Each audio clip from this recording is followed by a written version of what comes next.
महादेव, जिन्हें हम भोलेनाथ कहते हैं, जो अत्यंत शांत और सौम्य है।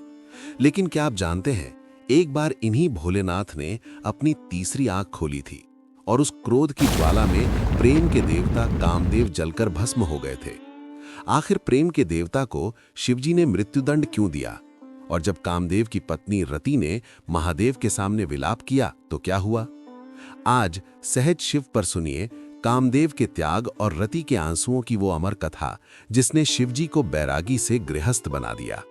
माता सती के वियोग के बाद भगवान शिव गहरे वैराग्य में चले गए थे। उन्होंने दुनिया से नाता तोड़ लिया और हिमालय की कंदराओं में अखंड समाधि में लीन हो गए। इधर इसी मौके का फायदा उठाकर तारकासुर नाम के एक भयानक राक्षस ने ब्रह्मा जी से वरदान मांग लिया। वरदान ये था कि उसकी मृत्यु केवल शिव के पुत्र के हाथों ही हो सकती है। तारकासुर जानता था कि शिवजी तो समाधि में है, वो ना विवाह करेंगे और ना उनका पुत्र होगा, इसलिए वो अमर हो गया। उसने तीनों लोकों में कोहराम मचा दिया। इंद्र और सारे देवता घबराए हुए ब्रह्मा जी के पास गए। उपाय केवल एक था, महादेव की समाधि टूटे और वो देवी पार्वती, जो सती का ही पुनर्जन्म थी, को स्वीकार करें। देवताओं ने प्रेम के देवता कामदेव को बुलाया। इंद्र ने कहा, कामदेव, तुम्हें महादेव की तपस्या भंग करनी होगी और उनके मन में देवी पार्वती के लिए प्रेम जगाना होगा।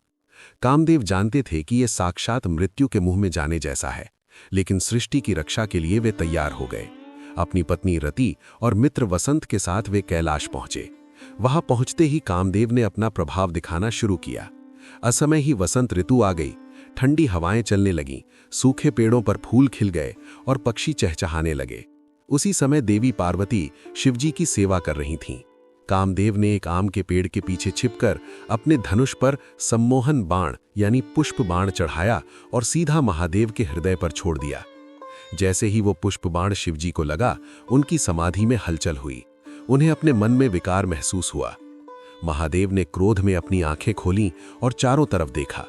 उनकी नजर आम के पेड़ के पीछे छिपे कामदेव पर पड़ी। शिवजी का क्रोध सीमा पार कर गया। इससे पहले कि कामदेव कुछ समझ पाते, महादेव की तीसरी आंख खुल गई। प्रलयंकारी अग्नि निकली और पल भर में, केवल एक पल में, सुंदर कामदेव जलकर भस्म के ढेर में बदल गए। प्रेम के देवता का अंत हो गया। कामदेव को राख बनते देख उनकी पत्नी रति पछाड़ खाकर पृथ्वी पर गिर पड़ी। वो अपने पति की भस्म को अपने शरीर पर लगाकर विलाप करने लगी कि हे स्वामी, आपने तो देवताओं का भला किया था, फिर आपको ये दंड क्यों? रति का दुख देखकर देवी पार्वती और सभी देवताओं की आंखों में आंसू आ गए। उन्होंने शिवजी से प्रार्थना की, प्रभु, कामदेव ने ये स्वयं के स्वार्थ के लिए नहीं, बल्कि सृष्टि की भलाई के लिए किया था। महादेव का क्रोध शांत हुआ और करुणा जाग उठी। उन्होंने रोती हुई रति से कहा, हे देवी, रो मत, मेरा क्रोध व्यर्थ नहीं जाता। कामदेव का शरीर नष्ट हुआ है, लेकिन वो अब अनंग रूप में संसार में व्याप्त रहेंगे। और द्वापर युग में जब भगवान विष्णु कृष्ण अवतार लेंगे, तब कामदेव उनके पुत्र प्रद्युम्न के रूप में जन्म लेंगे और तुम्हें पुनः प्राप्त होंगे। इस प्रकार कामदेव के बलिदान से शिवजी और पार्वती का मिलन संभव हुआ और बाद में कार्तिकेय का जन्म हुआ, जिन्होंने तारकासुर का वध किया। ये कहानी हमें सिखाती है कि कभी-कभी बड़े उद्देश्य के लिए किया गया त्याग भी व्यर्थ नहीं जाता। शिवजी न्यायप्रिय हैं, वो दंड देते हैं तो उद्धार भी करते हैं। अगर आपको ये कथा पसंद आई तो कमेंट में हर हर महादेव लिखें और सहज शिव को सब्सक्राइब करें। धन्यवाद। ओम नमः शिवाय।